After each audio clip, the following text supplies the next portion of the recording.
পবিত্র ঈদুল আজহাকে সামনে রেখে মেহেরপুর ও ঝিনাইদহের পশুর হাটগুলোতে জমে উঠেছে বেচাকেনা। মেহেরপুরে কোরবানির পশুর হাট থেকে সরাসরি যোগ দিচ্ছেন সহকর্মী মাজেদুল হক মানিক। হাটে পশু কেনাবেচা কেমন হচ্ছে এবং ক্রেতা বিক্রেতারা কি বলছেন?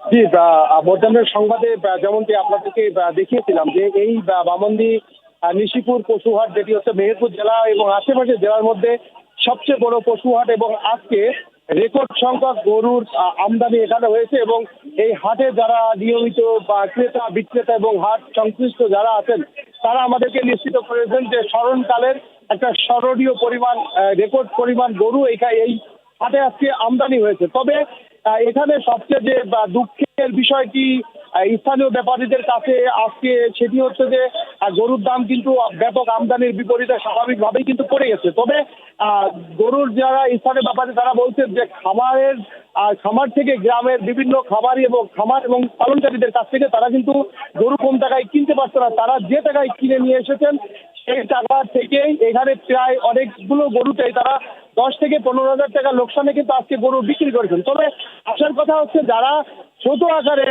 গরু এবং মাঝারি আকারের গরু এখানে হাটে নিয়ে এসেছেন, বিশেষ করে 2 মণ থেকে 3 মণ 3.5 মণ মাংস যে গরুগুলো, সেই গরুগুলোর কিন্তু চাহিদা ব্যাপক এবং সেটি কিন্তু 32,000 টাকা মণ হিসেব করে বিক্রি হচ্ছে। শুধুমাত্র 3 মণের উপরে যে মাংস, অর্থাৎ বড় আকারের যে গরুগুলো, সেগুলো নিয়ে কিন্তু খামারি এবং ব্যাপারীরা আজকের বাজারে কিন্তু বিপাকে পড়েছেন। তবে তারা খুব বেশি হতাশ নয়। তাদের আশা আগামী হাটগুলোতে খামারি এবং স্থানীয় গরু ব্যাপারীদের লোকসান হবে না, এমন দাম পাবেন।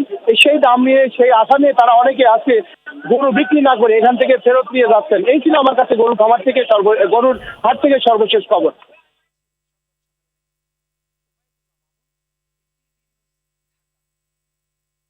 ধন্যবাদ আপনাকে।